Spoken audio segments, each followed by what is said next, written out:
Good morning, Marty. What's up, Billis? How are you, brother? I'm good, man. Yeah. What's going on? My camera's already frozen. I got to get the camera sorted out. Hey. Yeah, your camera's all over the place, man. Yeah, well, we're gonna get it fixed up here. I one thing at a time, man. The bootstrapping game. You pull one lever one day, you pull another lever another day. Yep. So hey, today we were supposed to have the Dr. Labby, but old Uncle Keith was confused on the dates. Today's only the 9th. Is it the 9th? Come on, OG. Come on, OG.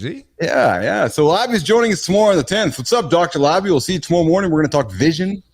We're going to talk sports, athletics, having good eyesight, staring at your screen. See Marty fit?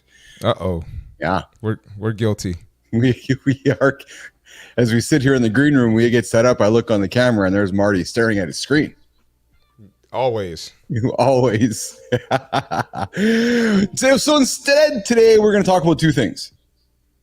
Most overrated qualities of a leader, nation, as well as y'all want to talk about compound lifts. Keith and C. Marty talked about compound lifts a couple weeks ago, and y'all just like, hey, we want more.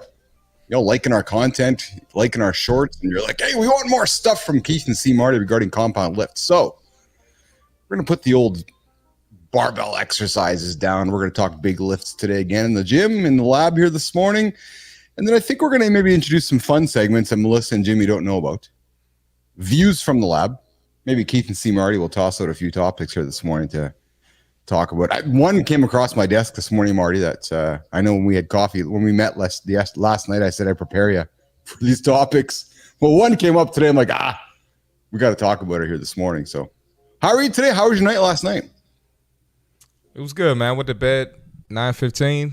Woke up at 2 a.m. Whoa. And, couldn't really fall back asleep. So Dude, here we are. That's exceptional, man. That's hardcore. It's all right. That's all right. We have in the lab this morning, guess who's here? We have...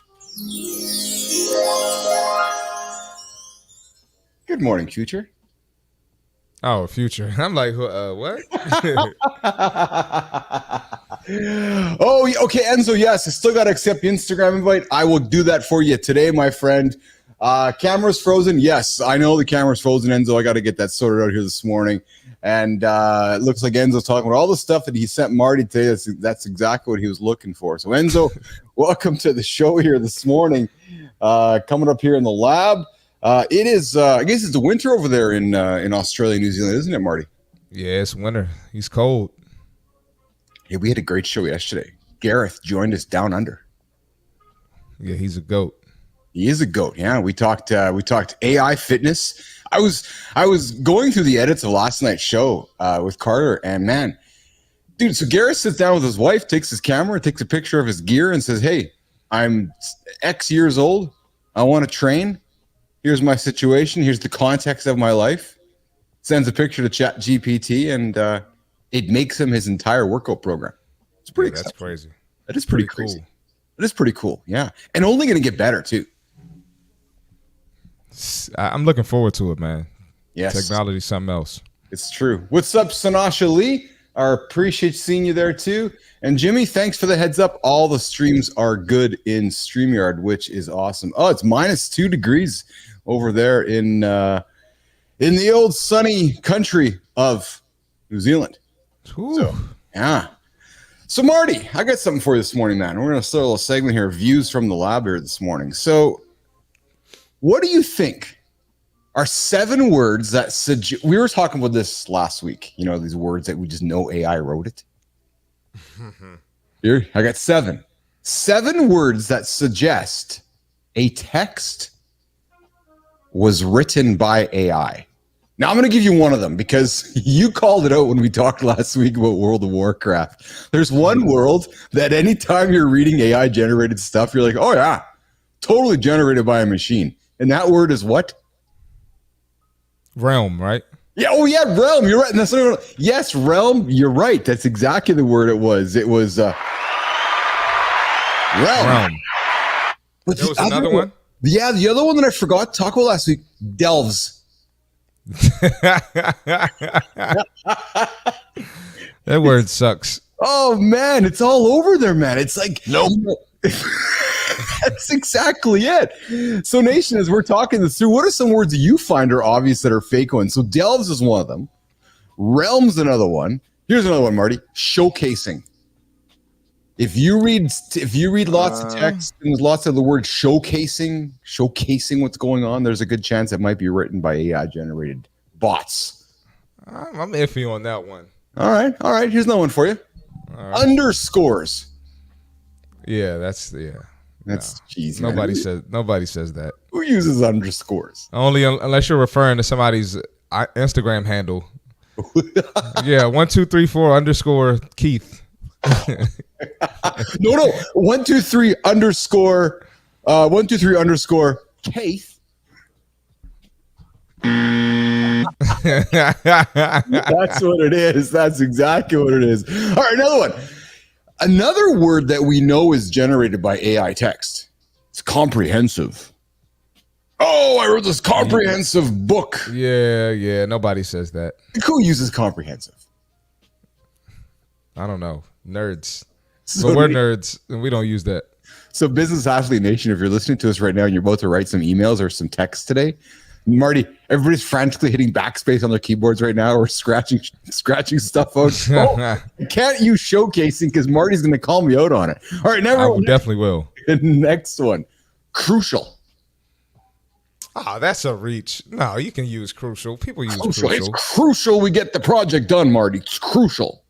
I'm sure I've said crucial a couple times, like on my podcast or something. Crucial isn't that bad. It's crucial that you delve into the realms of tomorrow before you show. Yeah, now that's AI. Get that out of here. Exactly. Get that out of here. Here's one for you, Nation. Intricate.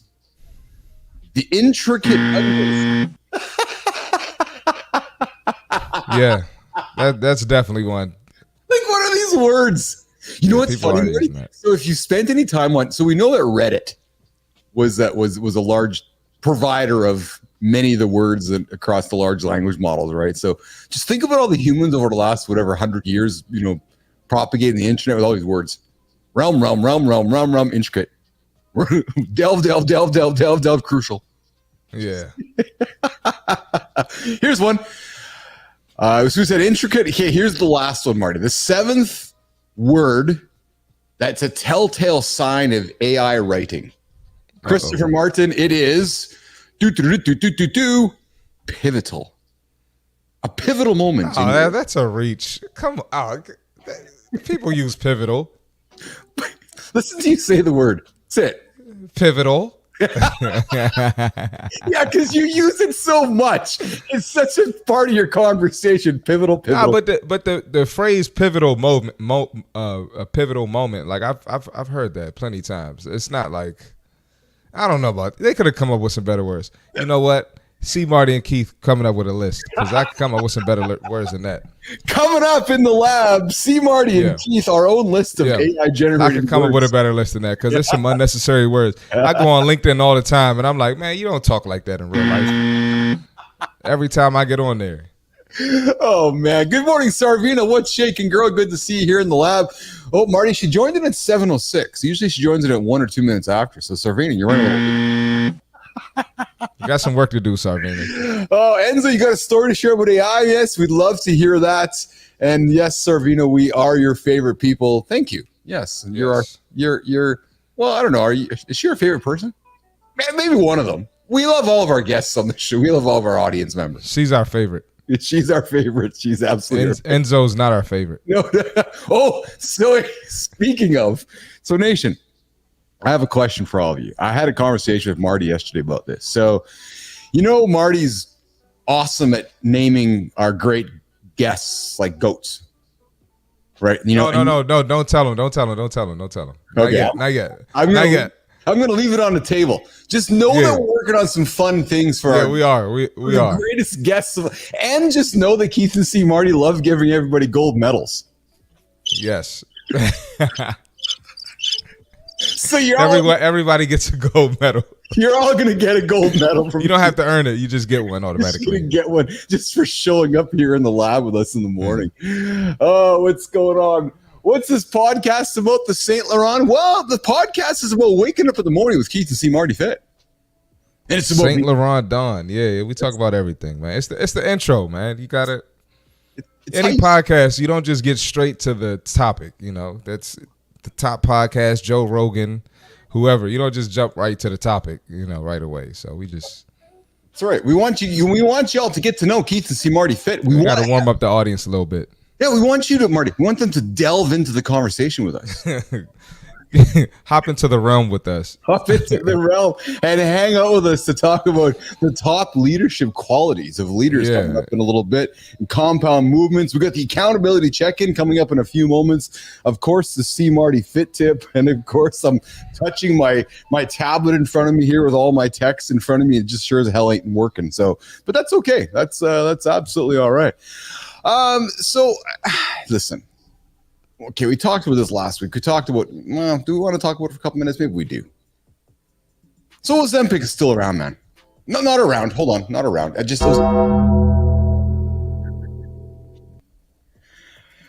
It's hard for me not to have conversation with folks where that topic doesn't come up. Really? Yeah. It just, I don't know. It just seems to come up all the time. It's just this one of those, maybe because I talk about it, this business, fitness industry, but people are like, so Keith, what do you think about Ozempic? I'm like, well, you know, I have my opinions on it. George Jansen has taught me some grace around some philosophies around it, but I'm still stuck on the idea of the shortcut, Marty. That's where I get struggled with it. I can't get with it. You know, even with someone as brilliant as Jory, bringing us, you know, a different angle to look at it. Yeah. I can't get with it, man. I can't get with it. I can't. Just knowing how the body functions and knowing how pivotal. No, I'm playing. But how important it is to keep moving and longevity and how weight training can help that and just moving your body and staying active. I just can't understand it. I'm sorry. Yeah, well, I'm Marty. For me, and again, I guess I'm bringing it up because I really want to continue having the conversation with Business Athlete Nation, LinkedIn Nation, Threads Nation. For me, Marty, again, I'm back to Jory. Love the grace you offer, Jory, for your point of view, and I'm all ears around it. And if these drugs help people take that first step, I'm all about that. I really am as a human being. But as a human, though, and what Keith and Marty are really trying to build a business around is help you guys stay accountable and achieve your goals. And I just don't believe this with a shortcut. I don't.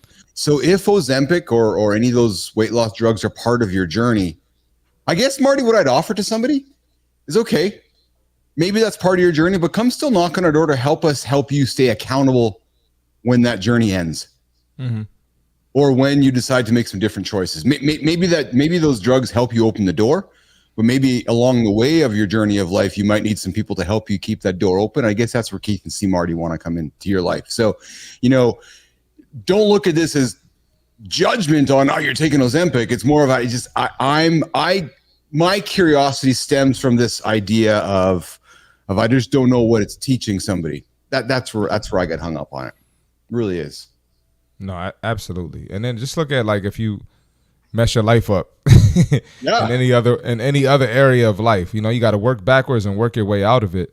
I just don't see how that is going to help your mental having that shortcut and help you in the long run. You know, I feel the same way. I really do. Yeah. I really do. So Enzo's got some more comments for us here. So obviously we know the pros and cons. So I want to get into some AI conversation in a couple moments here before we dig into our accountability check-in. But Enzo comes in with obviously we know the pros and cons of AI. Here's an example of it. At my dad's work, they have spent 8,000 hours of building a blueprint, getting consent to build a warehouse, writing down all the necessary equipment needed. Let me remind you, 8,000 hours of man labor, very big project. They started it before COVID. Obviously, there have been delays, but since then, AI has come in. They've decided to use the other day. AI, oh my goodness. AI built a whole new blueprint and wrote down the whole method, all materials needed in 11 minutes. Yeah. Wow. That's a clear example of pros and cons of AI. And what this reminds me very much, Enzo, of the Tyler Perry project happening here in California, where, you know, he was about to drop, what was it, I think about $400 million on a massive studio project, Marty. And as generative AI has been coming across the landscape, he's like, no need for me to spend $300 million. Wow.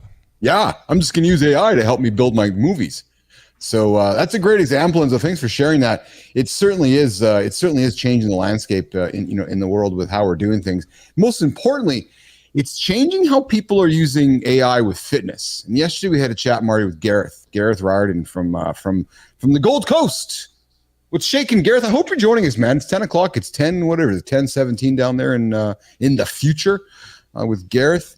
We had a poll yesterday, Marty. Do you use AI tools and apps to enhance your fitness? We asked the question of Nation. And the responses we had were 25% yes, always. 50% said sometimes. 25% never. And nobody said rarely. I'd like to change that. I'd like you and I to help change that. I think that there's an opportunity for us to go and help change the perspective on how people weave AI into their life. Yep. And White Lotus, I agree. He is an exceptional professional, but only on the even days. On the off days, I don't know if he is. Just on Monday, Wednesday. Just Monday, Wednesday, Friday. Try my best. Try my best. Oh, man. So today, we got a poll today, Nation. Today's poll. What's the number one thing a leader can do to earn your trust, Marty? We got 4 choices. Number 1, show authenticity. Number 2, communicate clearly. Number 3, be transparent. Number 4, maybe the least important, depending on the first 3, is keep promises. What would you vote? Authentic,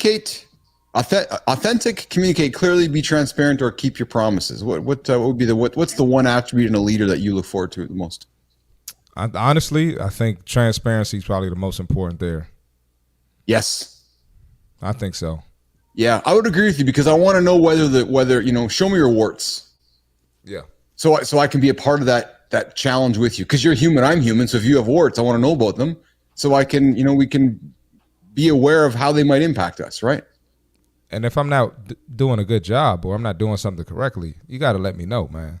Yes. I don't care if you're authentic. You need to let me know if I need to change something, or if if you're not satisfied with my work, or if I can do better. Let me know. Yes. That's the type of guy I am. Yeah. Marty, talk about that with some of the coaches you've had in the past, some of the leaders you've had in the past, because we are talking leadership today, and we're talking overrated leaders today.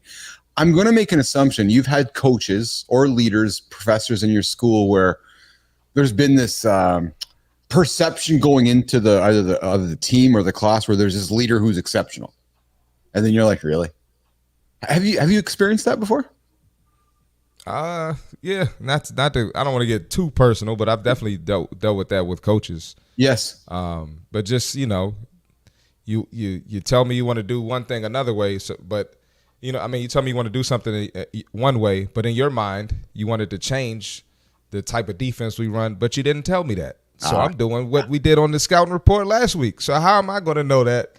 Now right. I'm on the bench, but you never told me what to change. So there you go. Yeah. That's one way. Yeah.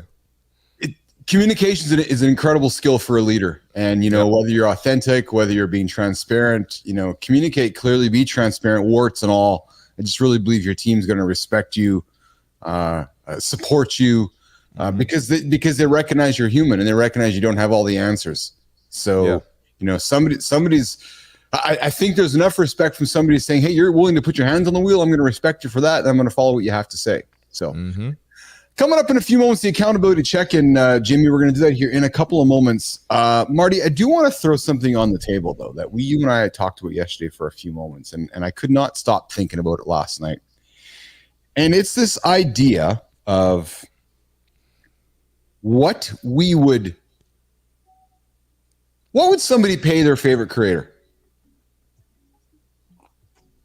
What's one's value? Now, Nation, hear me out here for a second. So y'all wake up and have coffee with Keith and see Marty Fit. Marty, you told me yesterday, what's coffee at Starbucks? $3? $4? I think it's $3.13. Straight black coffee, medium. $3.13. $3.13. I run to Starbucks every now and then. Just every now and then. No, really, every now and then. Yeah. I don't do it often. So 30 days in a month, nation, that's about $90, $100 for the month to get your coffee, which is exceptional. I'm all for that. Yeah, some people go every day. Yeah. But Marty, here's the question that makes me curious. As we move into a new world of creators and subscriptions and supporting creators, and the economy is changing. And nation, what I'm going to say next, I don't want you to mishear this at all. I'm just being curious. Like, would y'all spend $1 a day to wake up with Keith and see Marty Fit? I don't know. Like, is our time and the content that we produce for you and the accountability that we hope we offer to you to wake up with us every single morning, like, is that worth $1 a day, Marty? I don't know. Is it worth 50 cents a day? I would believe so. I would too, frankly. And I know obviously we're biased because we're doing this, but we are in a business to build a business. And as we continue looking at how we're monetizing the Business Athlete Performance Lab and growing this thing, and as the media landscape, Marty, changes around the world, it makes me curious. Like, would we rather have, you and I, would we rather have 1 million people around the world that we don't know that are interacting with us and throwing salt at us and throwing gravel at us and trying to throw darts at us? Or would we rather have like a community of 1,000 or 10,000 people, of Enzos and Gareths of the world and the Sarvinas of the world that are all like, yeah, I like waking up with Keith and see Marty Fit. And I think it's worth 50 cents of my day to do it, or $1 of my day to do it. I don't know, Marty. Just something to think about, no? And maybe it's a poll question we ask Nation, Marty. Like, what would you pay for a creator you enjoy spending time with? Like people are spending an hour or 2 hours a day with us every single day. There's got to be some value to that, isn't there, Marty? I absolutely agree. We should ask them. Let's do it today. I think it's worth the question, Nation. We're going to put it out there. So, like, what would you, is it $1 a day? Is it $3? And no, we're not. There's no judgment, and really, there's no judgment. We're not going to not. What's that baby sound you have in your soundboard, Marty? We're not going to not be friends with you because you're like. Exactly.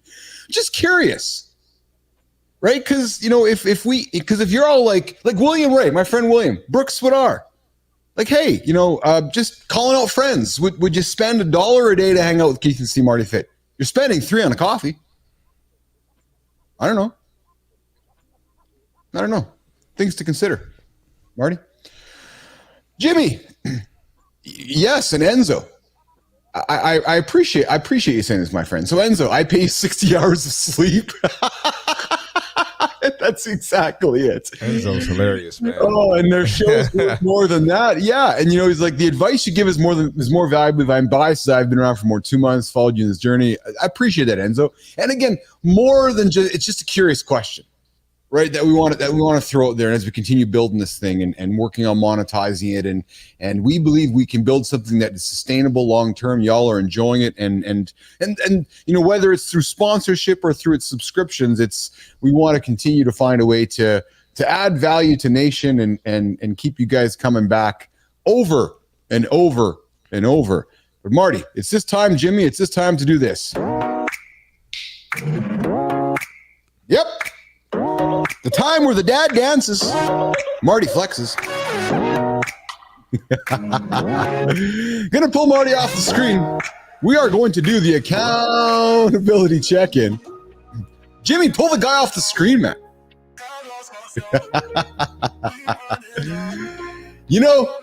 Let's see if the numbers go down or the numbers go over this point in the show. Leadership isn't just about power. Nah, it's about leading with love. Do your leaders lead you with love? Because if they don't, you got to get a new leader. And this might sound fluffy, but leading with love is powerful. Here's why. When you lead with love, you create empathy. That empathy, it creates loyalty. Yep, I drew the word out, loyalty. Kindness? Yeah, kindness, Marty. I'm speaking kindness. Kindness fosters trust. Start with love. Build that empathy, create that kindness, create that trust with your team. And that love that you want to believe, that love you want to create, it inspires passion. So while leading with love isn't weak, it's the strongest move you can make as a leader. So, nation, as I invite you today to be that leader, leadership isn't about power. Not at all, man. It's about leading with love. Put your love out there. We're not talking the mushy rom-com Jennifer Lopez, Sandra Bullock. Yeah, I'm dating myself. Love. Now we're talking about the human love, empathy, kindness, passion. Inspire humans around you to move forward in life. That's your accountability check-in for today, Monday, July 9th, as we rock and roll into, wow, the show's halfway through as we rock and roll into the daily conversation. Marty, we're bringing it back here, the daily conversation. We're going to talk about leadership. And we're going to talk about how the most overrated qualities of a leader, Marty, because I think there are plenty. And, we often hear about certain traits being essential for great leaders. But are they really as important as we think they are? Let's talk about some of the most overrated ones, Marty. The charisma trap and the visionary thinking. Let's talk about charisma. Many believe that leaders are just charisma hogs. Oh yeah, that guy's got charisma. He's the best leader. Talk about charisma, Marty. Well, charisma is important. You gotta have some level of passion and some level of interest in your journey or your craft, whatever is going on. But you don't want the person that's trying to be, I guess, too charismatic, and it's overshadowing the actual work. Everyone has different personalities, so yeah, you can have a rah-rah person and they ain't talking about ish. Right? Yeah. They're not helping you get on track. We're not hitting the goal. I don't care about your charisma. But at the same time, you do want somebody who seems interested. Yes. Right? Yes, you're absolutely right. And Marty, charisma can often lead to overconfidence and poor decision making. That lady coming in, all that charisma, right? That's yeah. And I think what happens often is it overshadows the contributions of the team. Right. So yes. Somebody can come in with measures of charisma leading to disengagement from that team. So, one of the advices that, leadership pundits and experts would give is that, focus on that substance over the charisma. That substance can offer value over those empty words that charisma might offer. For example, Marty, Warren Buffett, known more for strategic thinking than charismatic updates. Yep. Right. We've seen Warren before. He's not walking in with his big Hugo Boss suit. Yes. Which shaken for us, but he's giving you content of substance, right? Yes. Right. Yet you find some of the leaders that lead. So would Elon Musk have charisma? No, he's not a charisma guy at all. Yeah, he's what word? Nope. What word would we use to describe Elon's leadership? Visionary. Visionary. Yeah, he's a visionary leader. He's absolutely a visionary leader. So often celebrated for their grand ideas. So a guy like Elon Musk is celebrated for his grand ideas, but that's great. Without execution, leadership and vision is meaningless. Now, I know that I like to think big vision, and then you work on executing it. Companies and leaders fail when you're unable to execute on these big visions. A lot of work. It's difficult to paint that picture to those that you're hoping to line up behind that vision. But once you do, and once you can, whether you have charisma, whether you have substance, executing on that massive vision is a massive skill when you are that charismatic trap between a visionary and a charismatic leader. Marty, the myth of perfectionism and illusion of control with leadership. So perfectionist leaders, I've had perfectionist leaders before, my friend. Oh man, they just drive me nuts. They focus too much on the details, and they lose sight of the inefficiencies. Have you had coaches? I'm sure you've had coaches in your time that are just so neurotic on maybe the details where they've just lost touch of everything else. No? Yeah. I've had both ends of the spectrum. So I've had coaches that were like, we don't, an ugly win is better than a loss. hey, we suck today, but we won. So I've Yes. had those type of coaches, but I've had coaches that where we won and they're mad at everything. It's like, bro, we we just beat the best team in the league. What are you mad at? Or one coach I played for, he kept trying to change my jump shot. And I'm like, bro, I've been shooting like this for years. You recruited me as a shooter shooting like this. So don't try to change it as an adult. It's hard to change, and you can't play like that. Now I'm thinking too much, and you got to flow. You got to be in a flow state, even if in business, even when you're working out. You got to be in a flow state. So go ahead. That perfectionist stuff is. It's interesting to hear you say that because I'm looking at my notes right here and I'm hearing you speak about it from the athletic side of things, Marty. And there's a lot of business leaders or developers, programmers, strategic leaders that, over-engineer products, over-engineer your jump shot, right, Marty? You're like, no, you hired me to do it this way. Why are you over-engineering? That's exactly what you're saying, right? Yep. Perfectionism can stifle innovation and risk-taking.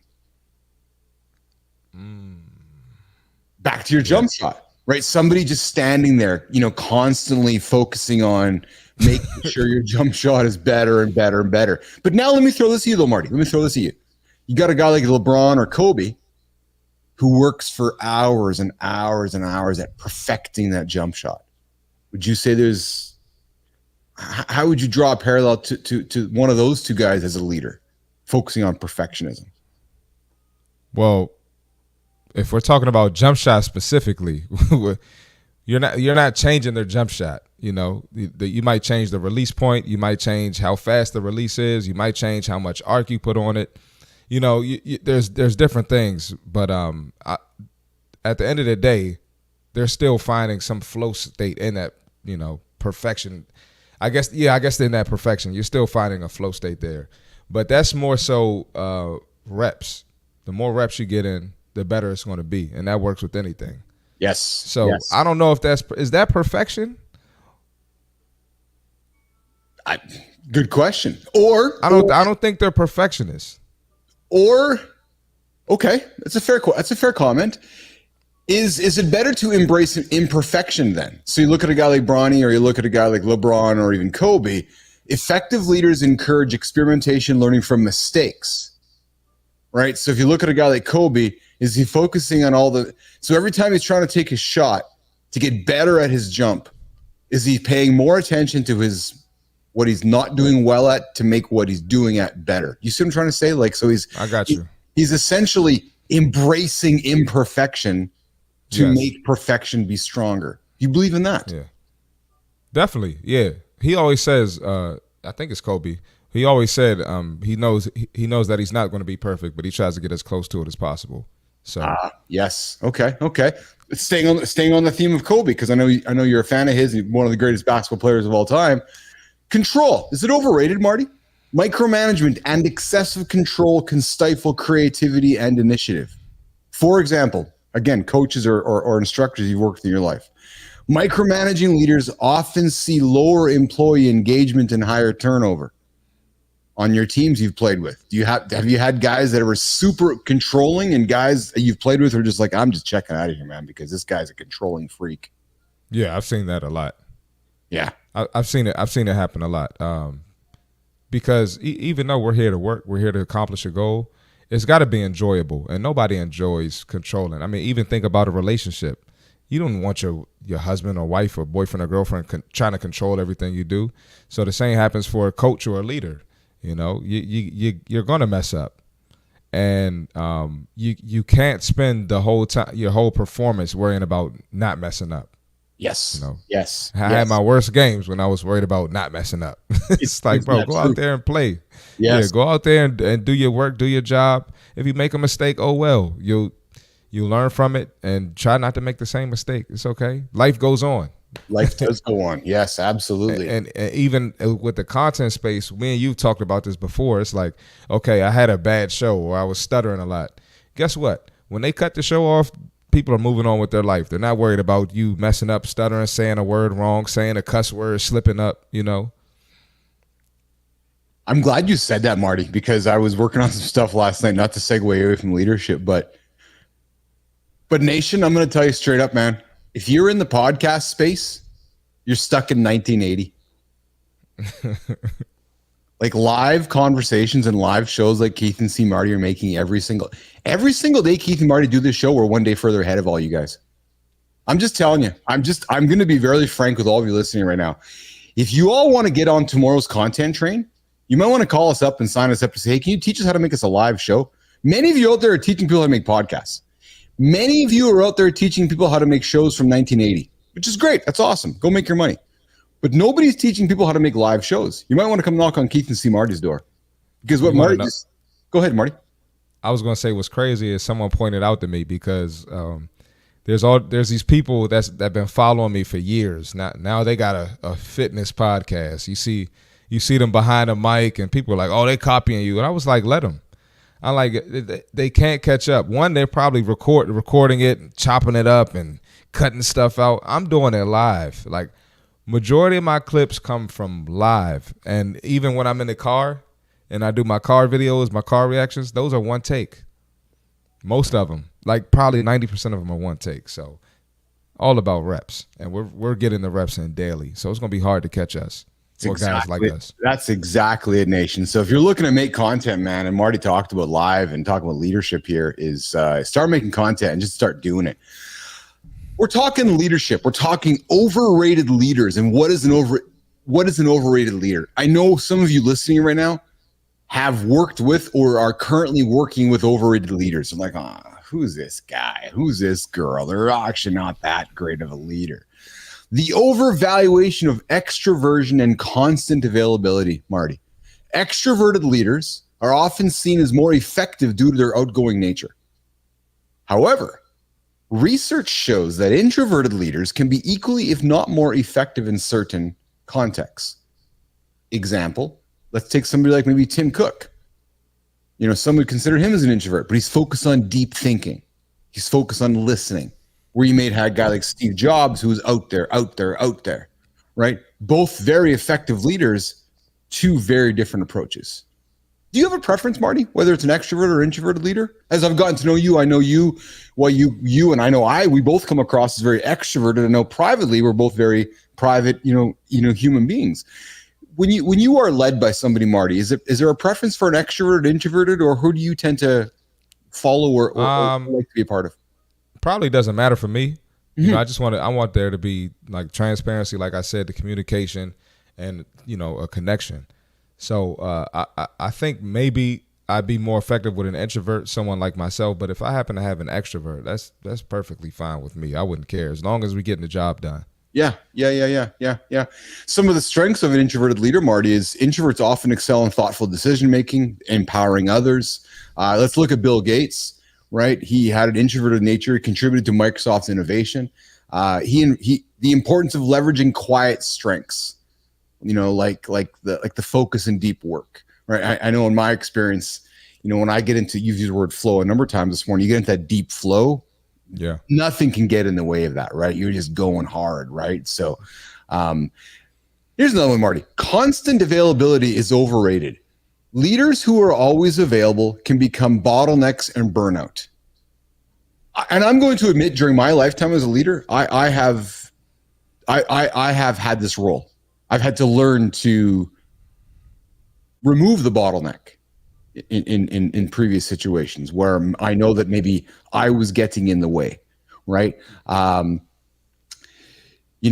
I think that's something that we do learn as leaders, which is if you find yourself getting in the way, get out of the way. The best thing you can do as leaders is to get out of the way. It really is. Yeah. Let your people go, right? So, and then set those boundaries for better productivity and tasks. Marty, the contrarian view, the flaw of relentless optimism. We have some leaders that are relentlessly optimistic. Constantly positive can blind leaders in real issues and challenges. Everything's good, everything's good, everything's good, everything's good. Not wanting to talk about, the challenges that might be in front of us or around us. That is an attribute of a highly overrated leader. Creating an environment where dissenting opinions are discouraged, stifling innovation and problem solving. No, I don't want to hear that, Marty. No, you're wrong. No, what are you thinking about? No. And I think that those kinds of leaders tend to gaslight. right? Where they're flipping your opinion around, thinking that you're actually the one who's incorrect about the whole thing. Yep. Right. So some of the pitfalls of over optimism, Marty, unrealistic goals, listening to disappointment and burnout. And really the effective leader is about balancing optimism with realism, inspiring hope while remaining grounded in reality. And there's skill there, right? Teaching people how to think long-term, but then ground them in the day-to-day realities, especially with something that you just said, right? You know, somebody's listening to you, and then the moment you say something, they're going on with their day, right? Because we're all busy, right? Nobody cares. That's exactly it. That's exactly it. So some of the conclusion and takeaways. Today, we debunk some of the overrated leadership qualities, charisma, visionary thinking, and relentless optimism. True leadership, Marty, true leadership is really about balance, authenticity, and empowering others. So today, nation, as you're going throughout your day, if you're leading others, would really strongly encourage you to reflect on your own leadership qualities, reflect if you're being a bottleneck, reflect on your own introverted attributes or extroverted attributes, and ask yourself or ask your team what you could perhaps be doing better for them. Mm-hmm. Maybe you consider yourself being an overrated leader. If you are, how can you change that? I think a lot of people are overrated leaders, to be honest with you. Talk about that. So I think they're overrated, but I think they had the potential to not be overrated, but they got to be open to criticism and open to hearing things from other people. A lot of leaders tend to be stuck in their ways, and they think just because they're the leader, they have that title, they can't listen to anyone else. Yes. And 9 times out of 10, you know, you're probably the leader because you have strengths in certain areas, but you're probably not strong in every single area. So it won't hurt to hear, you know, feedback or, you know, where you can make some tweaks from someone else that's quote unquote lower than you. I saw a great quote yesterday or a couple of days ago. It was from somebody within one of the social channels, but you know, great leaders are actually great followers. Mm-hmm. Right? Because if you're a great leader, you're open to following other leaders, you're open to following others. Yep. Right? And if you're open to that, you're going to be even a better leader. Right. So as a leader, if you're open to listening to your team, if you're open to listening to other folks, the reality is you're actually even a better leader than if you're one who's not wanting to follow. So don't always think that it's always on your shoulders, Marty. Well, whenever I talk to older people like yourself, not old, I didn't say old, I said older. Older. Meaning you've been here longer than me. Yeah. The wisdom folks. The wisdom guys and gals. So the one thing they say is, you know, that they can help because the game doesn't change. You know, whatever lane you're in, the game is still the same. Now you might have enhanced AI or, you know, you might have social media now, but the game is still the same. You know, like sales is still the same. Personal training is still the same, right? The psychology of the human mind is still the same. So you could still give me the same advice that probably helped you. OGG Maurice could probably give the same advice because that, you know, what helped him. So that's another reason to be open to being a follower and then eventually becoming a great leader. I like that. That makes sense. Absolutely does. Yes, yeah. I like that a lot. But it's difficult for many of us humans to do that, Marty. Because what also happens, there's that old saying, right? That cliche is it's difficult to teach an old dog new tricks. Mm-hmm. Right. Yeah. So it's and I know I talked about this with you yesterday, right? So me as a dad to Brooks, as a bonus dad to Brooks, I you know, and with Lauren, I've been fortunate to learn again as a wisdom soul, a new way of parenting, a new way of being a father figure and being open to new things that I didn't learn 20 years ago. Right. Mm-hmm. And it's, you have to be open to that. And I know even talking with OGG, right? You know, OGG is always open to learning new things. Yep. Right. And it's, you gotta be wanting to have an open mind to learning new things instead of being stuck in, oh, that's just how it's always been done, I'm not going to be open to it. Well, then you're just going to probably fail as a leader. So Exactly correct. All right, Jimmy. So here's what we're going to do, Jimmy. Last 9 minutes of the show here. We're going to come up with the C Marty Fit Tip here in a minute. We're going to get that rolling here, Marty. And then we're going to come in and we are going to talk about the only compound exercise you need, nation. for jacked and strong shoulders. We all know that we all like to walk around with those big shoulders and confidence and walk into a meeting room with those confidence. It all starts with those shoulders. We're going to get into what you need for jacked and strong shoulders. Before we do that, we get to see Marty Fit Tip. I saw your question there, Enzo. The merch. Well, my friend, you want to come and help me create some stuff? We should talk offline. I can use some help. You want to help? You can help me. Enzo, you want to come do some work in the lab, my friend? Come knock on my door. We'll do some work here. You can help me tie some loose ends up, and I'm serious. So I can use some help. If you want to give me a hand, I'm happy to have you jump into the fire to help with that. So, Jimmy, let's get on over to turning the cameras on to. Yep, this one right here.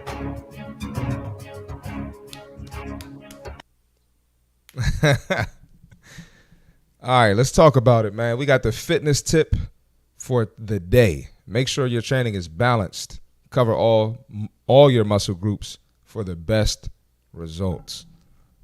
Let's get into it, man. Are you training all your muscle groups? Here's why it's important. Training all muscle groups ensures balanced strength, reducing the risk of injuries. That's what we're there for. Improve performance. A well-rounded routine enhances overall athletic performance, making you stronger and more agile.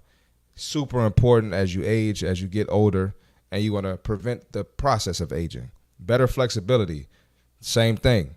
Working on different muscle groups improves overall flexibility and mobility, helping you move freely and reduce the risk of injury. Aesthetic goals. For a symmetrical and toned physique, work on all areas of your body.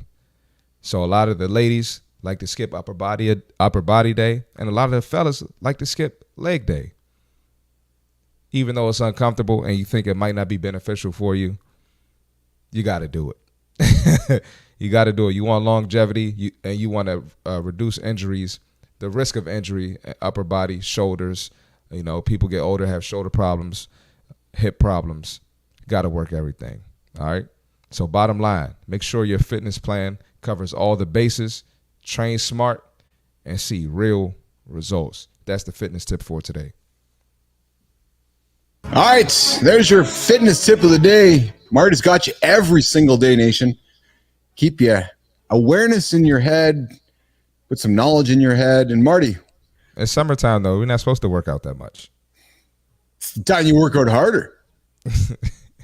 Time you get those lifts a little heavier. It's the time to get up earlier in the morning. It's the time to get into the gym, to get those shoulders jacked, to walk it out onto the beach and so forth. But Marty, before we do that, Lotus Flower has a good question coming back to the last segment.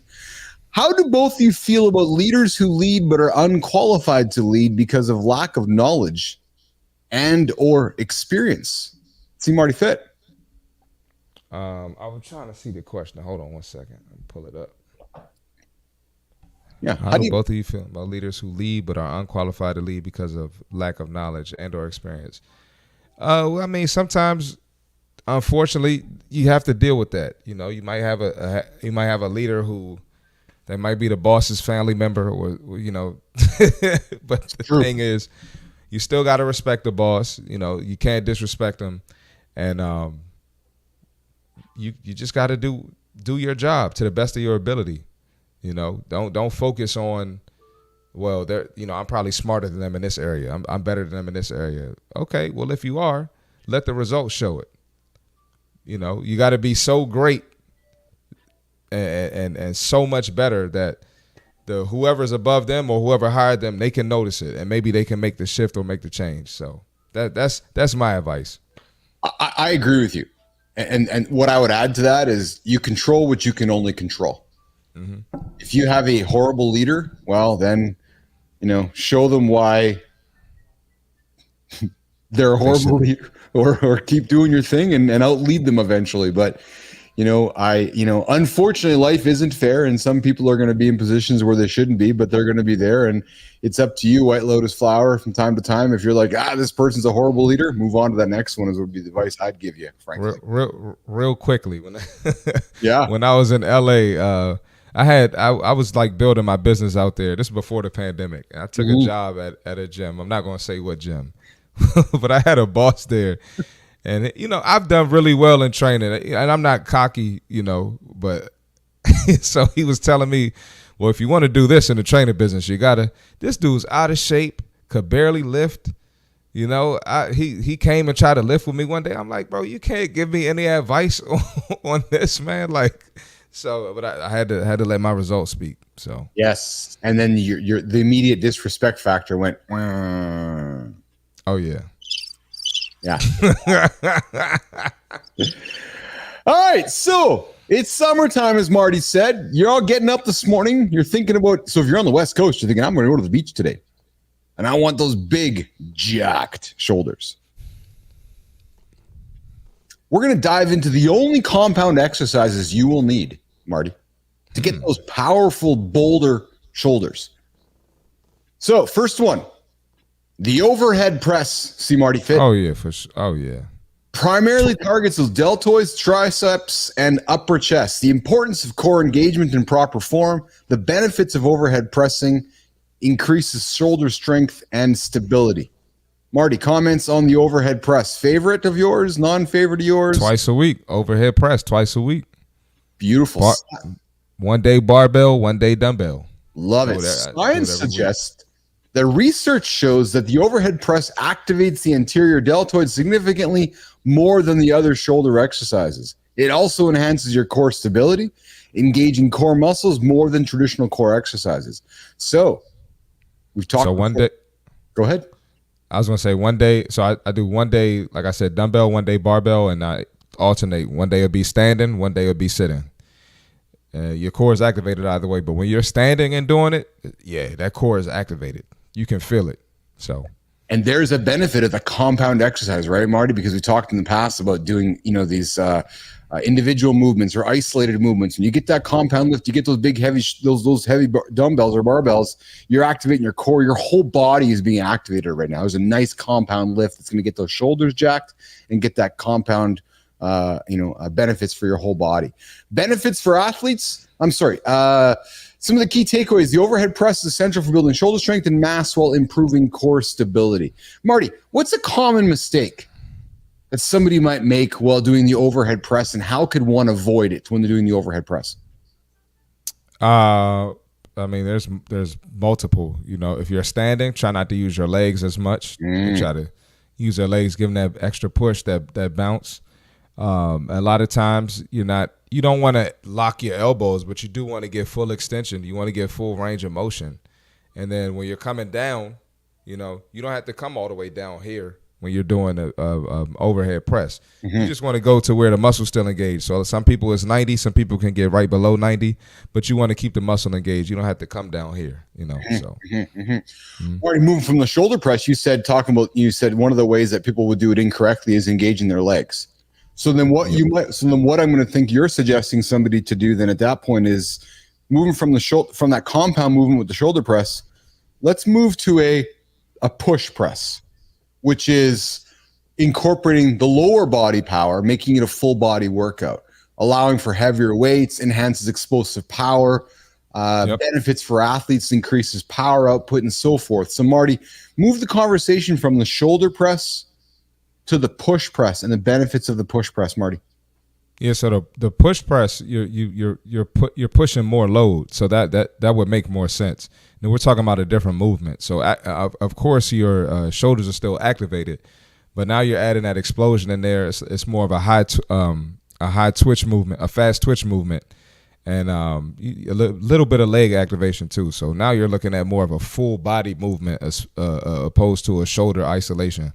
The key takeaway, Marty, from the push press: boosts shoulder hypertrophy and athletic performance by leveraging that lower body power. Yep. Right. So, Marty, what's your favorite aspect of the push press compared to other shoulder exercises? Like I said, more weight. I think I get. This might be most people, but me, I get that adrenaline rush. Like, yo, I'm push pressing X amount of weight. Like I feel great about it, opposed to when I'm just doing a shoulder press, just isolating the shoulders. I can't go as heavy, and yes. I'm all for the athletic movement. Anything that makes me feel like an athlete, I'm loving that 1,000 times more. The bent over row targets the rear delts, engages the rear delts, rhomboids, and trapezius, essential for balanced shoulder development and preventing injuries.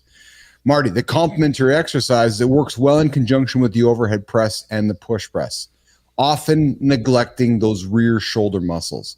So if you want to have that nice balanced delt, could not encourage you enough to do those bent over rows. Marty, talk about bent over rows. Man, bent over rows are great. I do those twice a week as well. And you can get the dumbbell, you can do or you can do barbell. Both are great movements. You're going to burn a lot of calories. And if you're doing the barbell, you can switch up the grip. You can go overhand, you can go up underhand. But great back movement and rear delt movement. And it'll definitely change the way your physique looks.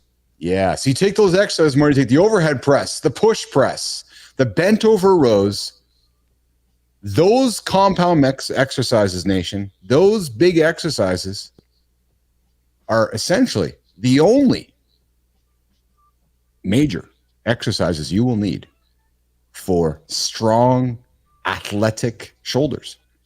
Yes, there's tons of other ones you can do, but if you really largely focus on doing the push, the overhead, the bent over rows, do some rear delts and so forth, you're going to get some nice looking shoulders. You do them once, twice a week and so forth, right? These exercises target multiple muscle groups, ensuring balanced and powerful shoulder development.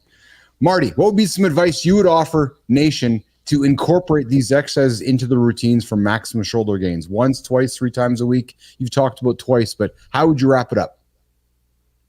I'd say aim for twice a week, but if you're only in the gym 3 days out of the week, just make sure you hit it once a week. There you go. Yeah, that's it. It's simple. It's really nothing else to it. There you go. So the only compound exercises, nation, you need for those jacked and strong shoulders, don't ignore them. Don't ignore them. We as humans, we gain that confidence with that big chest, with those shoulders. And ladies, don't worry, you're not going to turn into Arnold Schwarzenegger if you're lifting heavy weights. You're going to look strong. You're going to feel strong. Exactly. Look strong, feel strong. Most importantly, you're going to feel confident with those nice strong shoulders. So we're wrapping up the show. Enzo's coming in here with, yes, Enzo, you'll help. Awesome, man. I'll connect you on Instagram. We'll talk about it, my friend. I would love your help, frankly. Let's do that. I'm back from holidays next week. I'm spending all week next week at home, and I'll happily spend helping you guys and chilling with you guys. Awesome, Enzo. That's awesome, pal. Really very much appreciate that. That's exceptional. Oh, yes, you're the coach's son. The coach's son is hilarious. We've all been there. Oh, and I know Enzo played against a couple coaches' sons in soccer. That's funny, man. And he's going to the ski field today, which is awesome. Enzo, we love you joining, man. We'd love you joining every single day, and you're obviously very much welcome here in the lab. Marty, we are working on wrapping up the show. Lotus, thanks for joining us here today. Thanks for your questions and comments. Thanks, Lotus. We had a great conversation with you guys all today, nation. We talked about leadership. We talked about the qualities of an overrated leader. We talked about AI and fitness. Talked about the accountability check-in, leading with love. Talked about getting your lift in today. Marty, I want to talk about maybe tomorrow or later this week. I want to talk about maybe opening up the conversations around maybe some other social networks. I've been having some fun in Threads lately. Yeah, you got to talk about that one. I don't know much about it, so yeah, you got to give us your take and what you think about it. I'm thinking that we're going to bring the Threads conversation to the table here in the coming weeks. You should. I think you should. So. That's the plan. So, all right, we're going to get out of here. What's this, Enzo? Marty, rate the pick of Donald Trump with me. 10 out of 10. Yeah, there you go. You gotta get a Biden picture now, bro. Oh, you gotta get a Biden picture. It's election year. It's election year. You gotta get a picture with both. There you go. Alex has just sent me a note here saying that he's going to help us get Snoop Dogg on the show. So Alex, thanks for that as well. So, all right, we're gonna get out of here, nation. We're gonna be back tomorrow. Tomorrow, Daniel Labby, Dr. Daniel Labby, talking sport vision, athletics, burning your eyes out from all that screen work. So come join us tomorrow, 8:00 Eastern time. Keith and C. Marty, you're going to get out of here. You guys have yourself a great one. Marty, final word to you, pal. Hey, this was a great show and a conversation that's needed. A lot of people struggle with having that leader they don't like. So I think it was good. Very insightful convo. I agree. Hey, what I'd like to say, if you don't like your leader, Marty, go get a new leader or go get a new job. Or become the leader. Oh, or become the leader.